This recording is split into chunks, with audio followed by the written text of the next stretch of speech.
Middle east में बढ़ते तनाव के बावजूद एक अच्छी खबर ये निकलकर सामने आई है कि सोने के दाम में भारी गिरावट देखने को मिल रही है। मिडिल ईस्ट में तनाव है, लेकिन ऐसी उम्मीद लोगों ने कम ही की होगी कि आखिर इस तनाव के बीच में भी क्या सोने के दाम कम हो पाएंगे। अब ऐसे में ये बहुत अच्छी खबर आ रही है। कितने दामों में गिरावट हुई और आगे क्या है और इसका असर कितना मार्केट पर पड़ेगा, पूरी रिपोर्ट दूंगी। इस वीडियो को लास्ट तक जरूर देखना। नमस्कार, मैं हूं आपके साथ ममता तिवारी और आप देख रहे हैं न्यूज़ 18 का डिजिटल प्लेटफॉर्म।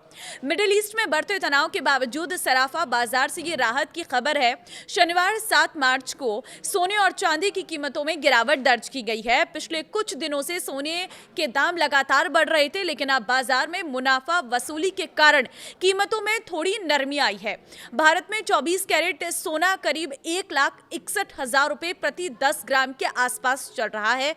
दिल्ली में 24 कैरेट सोना करीब 1,61,000 रुपए प्रति 10 ग्राम है। वहीं 22 कैरेट सोना लगभग 1,49,000 रुपए के बीच बिक रहा है और मुंबई में 24 कैरेट सोने का भाव है करीब 1,61,130 रुपए प्रति 10 ग्राम और चेन्नई में इसकी कीमत थोड़ी और ज्यादा है वहां पर, क्योंकि हर स्टेट के हिसाब से टैक्सेस का अंतर देखने को मिल रहा है। कोलकाता, जयपुर, पटना और आगरा जैसे शहरों में भी कीमतों में हल्की गिरावट देखी गई है। चांदी की कीमतों में भी नरमी आई है। 1 किलो चांदी का भाव फिलहाल 2,60,000 रुपए से 2,85,000 रुपए के बीच चल रहा है। कुछ दिन पहले चांदी के दाम इतने ज्यादा थे कि विशेषज्ञों के अनुसार मिडिल ईस्ट में तनाव के बढ़ने पर निवेशक आमतौर पर सोने में पैसा लगाते हैं। इससे कीमतें बढ़ती हैं, लेकिन जब कीमतें तेजी से बढ़ती हैं तो निवेशक मुनाफा भी निकालते हैं और इसी वजह से अब गिरावट देखने को मिली है। दुनिया भर में सोने के सबसे बड़े बाजार के रूप में मशहूर दुबई यूएई से एक हैरान कर देने वाली खबर सामने आ रही है।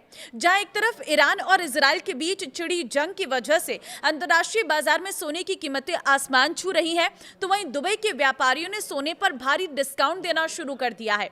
इससे भारत पर क्या असर पड़ेगा, ये जानना आपके लिए बहुत जरूरी है। ये स्थिति सुनने में अजीब लग सकती है, क्योंकि युद्ध के समय आमतौर पर सोने के दाम बढ़ते हैं, लेकिन दुबई के मामले में इसके पीछे की वजह लॉजिस्टिक्स और सप्लाई चेन का टूटना है। आइए समझते हैं कि आखिर दुबई में सोना सस्ता क्यों मिल रहा है और इसका भारत से क्या कनेक्शन है। मिडिल ईस्ट में बढ़ते सैन्य तनाव के कारण ईरान और उसके आसपास का हवाई क्षेत्र एयर स्पेस बंद या खतरनाक घोषित कर दिया गया है। सोना आमतौर पर यात्री विमानों, पैसेंजर एयरक्राफ्ट के जरिए एक देश से दूसरे देश में भेजा जाता है। उड़ानों के रद्द होने या मार्ग बदलने की वजह से सोने की सप्लाई पूरी तरह से ठप पड़ गई है। दुबई के ट्रेडर्स के पास सोने का भंडार तो है, लेकिन वे इसे मुख्य ट्रेडिंग हब जैसे लंदन या न्यूयॉर्क तक नहीं पहुंचा पा रहे हैं, क्योंकि सोने का स्टोर करने का, उसका बीमा, इंश्योरेंस कराने की लागत लगातार बढ़ रही है। इसलिए ट्रेडर्स इसे दबाकर रखने के बजाय $30 प्रति औंस तक के डिस्काउंट पर बेचने को मजबूर है। वे चाहते हैं कि अनिश्चित समय तक भारी भरकम पेमेंट करने के बजाय कम कीमत पर ही माल निकाल दिया जाए।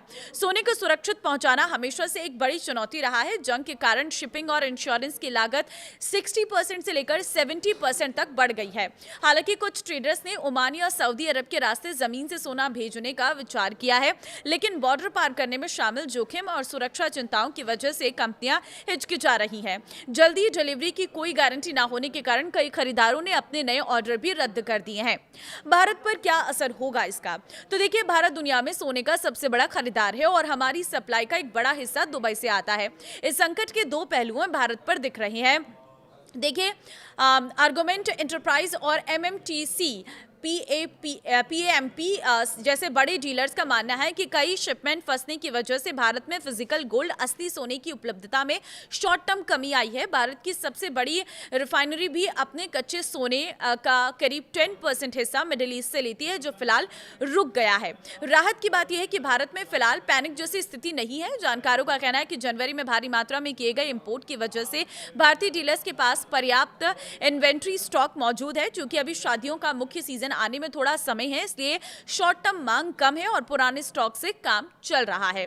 और अब आगे क्या होगा ये भी जान लीजिए। तो बाजार विशेषज्ञों का मानना है कि अगर ये युद्ध कुछ हफ्तों में शांत हो जाता है तो स्थिति सामान्य हो जाएगी, लेकिन अगर तनाव महीनों तक खिंचता है तो भारत के बाजारों में सोने की भारी किल्लत हो सकती है, जिससे घरेलू कीमतों में जबरदस्त उछाल आ सकता है।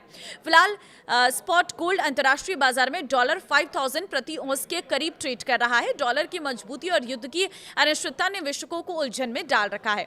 तो अभी जो है अगर आप सोने में इन्वेस्टमेंट करना चाहते हैं तो बहुत सोच समझ के करिए। शॉर्ट टर्म इन्वेस्टमेंट तो आपके लिए बिल्कुल भी फायदेमंद नहीं रहेगा। अगर आप लॉन्ग टर्म इन्वेस्टमेंट के तौर पर देख रहे हैं तो फिर आप कर सकते हैं, क्योंकि इस वक्त जो युद्ध की स्थिति है इस पर ही डिपेंड करता है कि आखिर मार्केट कितना फ्लक्चुएट होगा। अगर ये लंबा चलता है तो बहुत सारी परेशानियां आ सकती हैं भारत में भी, लेकिन अगर ये शॉर्ट टर्म रहता है, कुछ ही हफ्तों में खत्म हो जाता है, तो फिर उसके बाद बाजार में इतना कुछ बदलाव देखने को नहीं मिलेगा। लेकिन आप क्या सोचते हैं इस युद्ध के बारे में, और सोने की कीमतें कम होने के पीछे का कारण आपको क्या लगता है? कमेंट में अपनी राय जरूर दें।